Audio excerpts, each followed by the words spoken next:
Okay, so this is the first video that I'm making.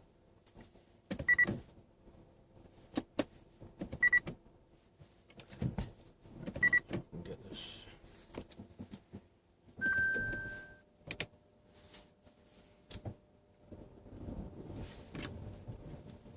For some reason, this morning I was inspired to put my thoughts into words and making into a video.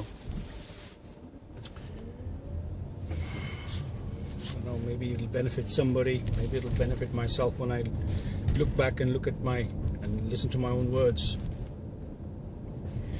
I find myself thinking very clearly early in the morning as I'm half asleep. As I wake up, certain thoughts and words start ringing in my head, and I have great clarity. I don't know if others have this, probably so, but sometimes I'll hear music, such beautiful music, and I'll think, I never heard this before. Wow, if I was a composer, I would compose this. It would be so beautiful. And I also get ideas in words, spiritual ideas, and certain. It's like there's a deeper part of myself that is speaking, a higher self that's coming through, and at that point the consciousness unlocks some sort of doorway into a higher consciousness. And I've often wondered, why can't I put that down and put it into video or some sort of record so that I can benefit from it later on? So many great ideas, poetry, all kinds of things, gets lost. I mean, I even have poetry at that time sometimes. Songs, rags, Indian ragas, ringing in my head. And I also had a lot of out-of-body experiences. So I know we are not the body, and that we are a multi-dimensional being. And if everyone knew this world really would be a better place, because a lot of the stress of life would just disappear, just like that.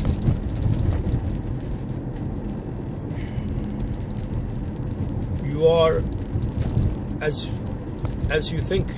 What you say you are is what you are. So the guy who thinks he's food for worms, this body is die one day and that's it, end of it. That is his identity, and therefore he will act out that self-identity.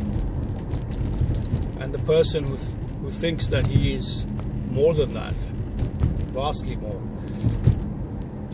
not in any sense of pride or arrogance, but pure realization, a remembrance, a slight remembrance of who he is, he will realize that he is a spark of the divine, eternal, and that this body is not who he is. He's had many incarnations before, man, woman, poor, rich, healthy, sick, all kinds of different lives beforehand. And he will endeavor to be more than someone who just gathers Maya, who just wants material things. Unfortunately, he will find that he's constantly struggling after these things, and he keeps chasing them and chasing them. But wanting is a state to the universe that you are wanting, and therefore you will carry on wanting. Anyway, the subject I wanted to talk about today is called the three houses.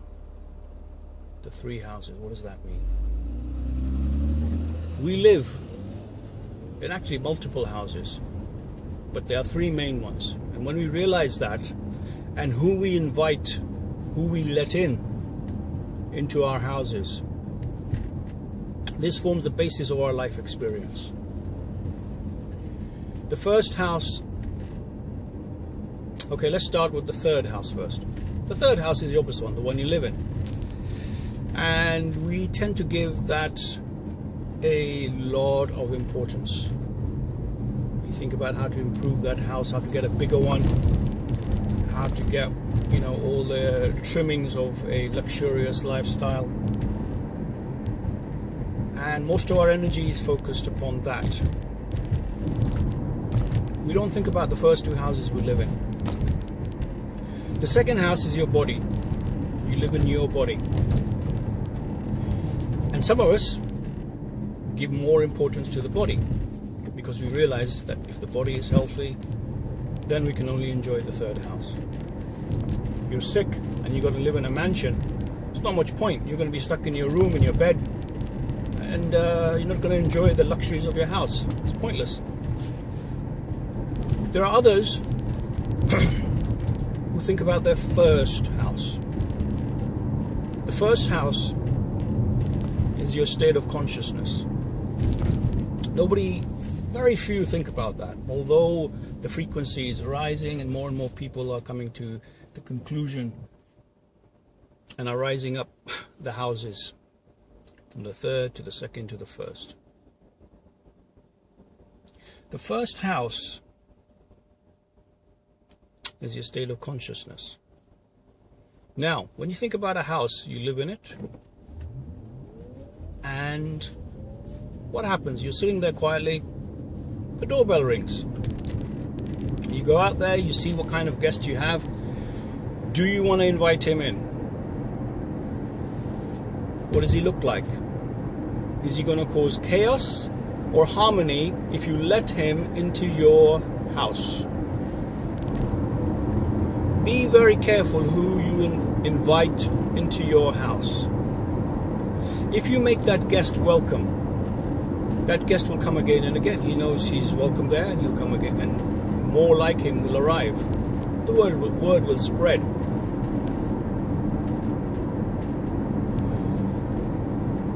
So in the third house, the doorbell rings, you go out and you see what kind of, if it's some dodgy looking character, you're not going to invite him into your house, right?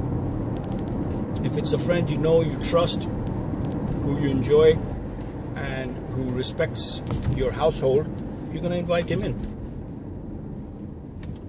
And that's we are all familiar with. And we're careful who we invite into our house. That person has to be in sync with our very own personality of who we are. In the second house is the body. Who we let in through the doorway of our mouths. So when the doorbell rings, we go to the door and see what there is. We're very careful with the third house, but the second house, we allow some very unsavory characters in. Think about some of the food you're eating, the processed food, the chemicals in that, how harmful it is to you.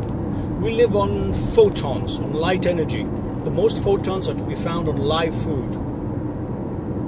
On live food like green vegetables and fruits. Raw has the most photons of the life force in it to give you the chi, the life force to remain healthy and balanced. Unfortunately, food has been weaponized, and for those that think this is some conspiracy theory, you're entitled to your opinion. But it's clear with GMOs and the antibiotics given to meat, to livestock, the way these animals are brought up in suffering and pain.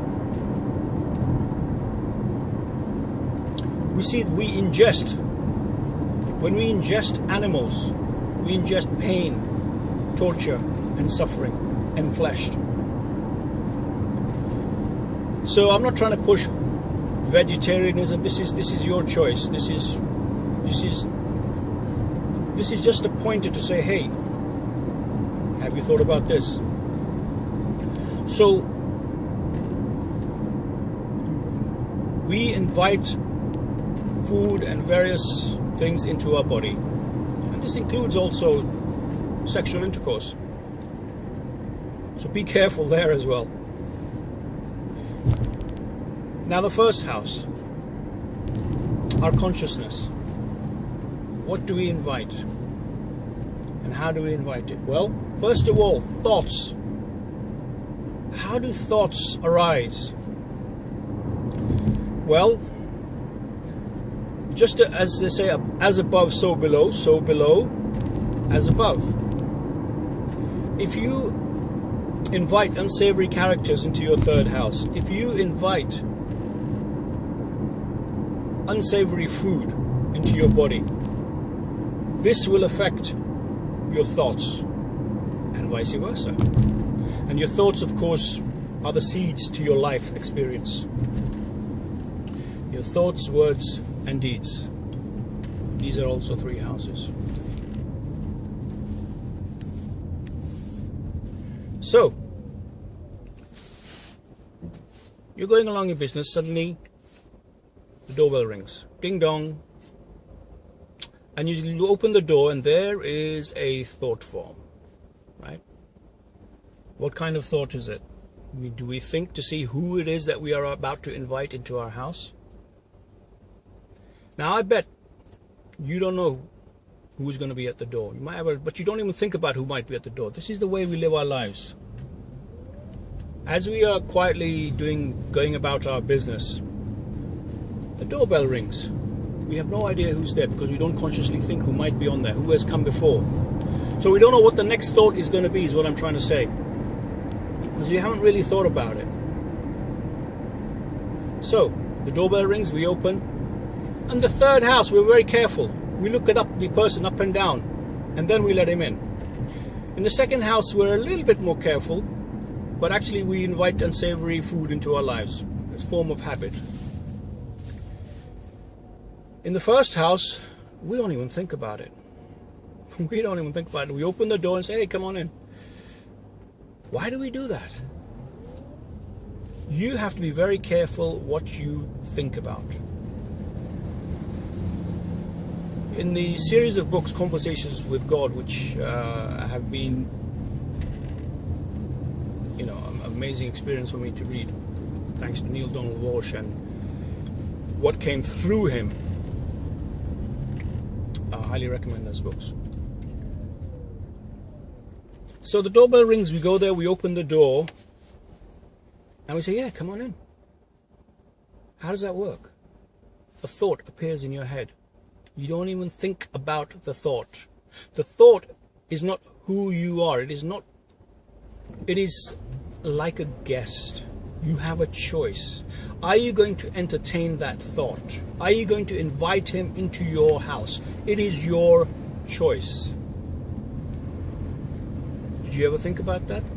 It is your choice whether you think about something or you don't. That idea is very, very empowering, and it can change your life. Because before you know it, what actually happens is the doorbell rings, we go across, we're in a stupor, we open the door, say, come on in. He comes in, and this guest plays havoc with your life. He takes over your consciousness. He takes over your experience. And you think about whatever that thought is about. It might be something that happened to you 10 years ago, 50 years ago. It might be something, a negative experience. More often than not, you will find that whenever you try and break out of a negative thought pattern, you relax for a bit and suddenly, boom, a very negative thought from far off, far away and in the past comes up, and it will just grab a hold of you and say, right, you're going to think about this, and you don't even realize that you're doing it. The thing about the mind is that when you are thinking about something, the physical ramifications of that as if you were actually going through it physically. Wow. What you think about is reality for your mind, for your body, for your hormones, for your emotions. Now, if you know that, you would be extremely careful what you think about, but we don't. And this is a call to arms to everyone listening and to myself. Watch your thoughts, because that is the seed that will grow into your life experiences. It's instant. You don't even have to wait for it to grow. It just gets more powerful as it grows.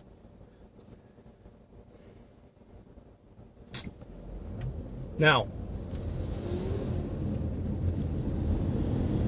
Okay, there's a blockage in the flow of information coming, so I'm just going to wait for the flow to start.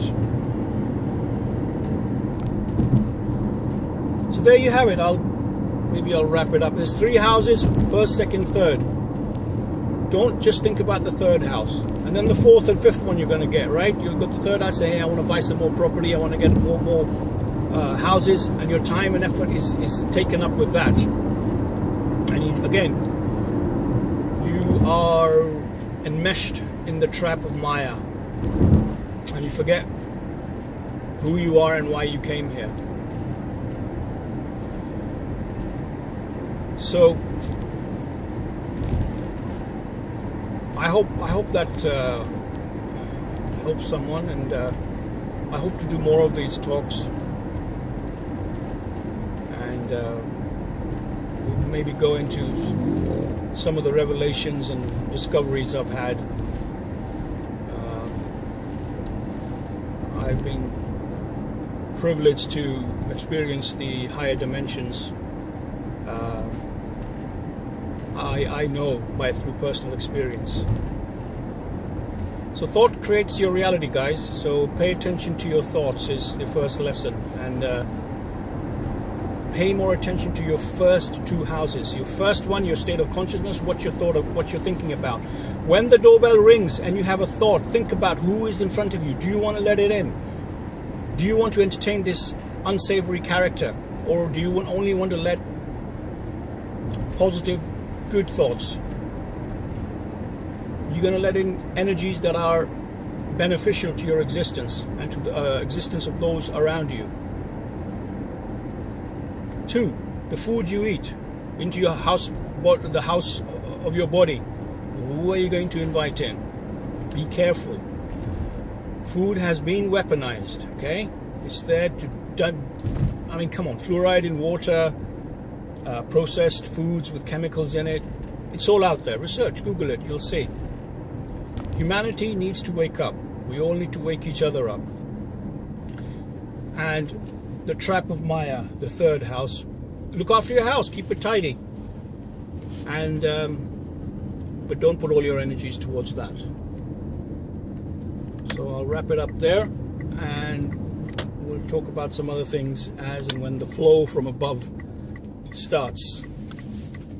Okay, thank you.